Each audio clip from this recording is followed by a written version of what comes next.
సాయంత్రం అవ్వగానే పనులు స్టార్ట్ చేసేసేయాలి. ఇప్పుడైతే కర్రీ వండడం కోసం నేను చిక్కుడుగాయ తుంచుతున్నాను. అలాగే మా చిన్నోడు కూడా నాకు చిన్నగా హెల్ప్ చేస్తున్నాడు. ఇక్కడ చూసేసేయండి. చిన్న హెల్ప్ కాదు, మొత్తం వాడే తుంచేస్తా అని అన్ని కింద పడేసుకుంటూ అల్లరైతే చేస్తున్నాడు. ఇక్కడ చూసేసేయండి. చిన్న పిల్లలే కదా అల్లరి చేస్తారనుకుంటున్నాను. నేను కూడా అదే అంటున్నానండి.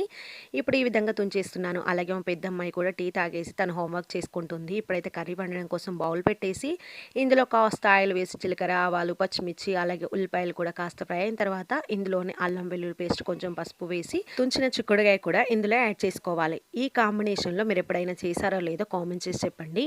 ఇప్పుడు ఇలా యాడ్ చేసిన తర్వాత ఇందులోనే 4-5 బెండకాయలు కూడా కట్ చేసి వేసుకోవాలి. ఇందులో కొంచెం ఉప్పు వేస్తే త్వరగా మగ్గిపోతుంది. చిక్కుడుగాయ ఉడికించకుండా ఈ విధంగా ఫ్రై చేయండి, టేస్ట్ బాగుంటుంది.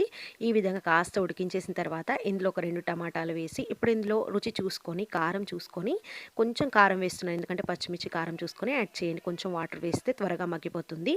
ఈ కాంబినేషన్లో ఎప్పుడైనా చేశారో లేదో కామెంట్ చేయండి. అలాగే మా చిన్నోడు చేసే అల్లరి మీకు నచ్చితే లైక్ చేసి సబ్స్క్రైబ్ చేయండి. Thanks for watching. బాయ్.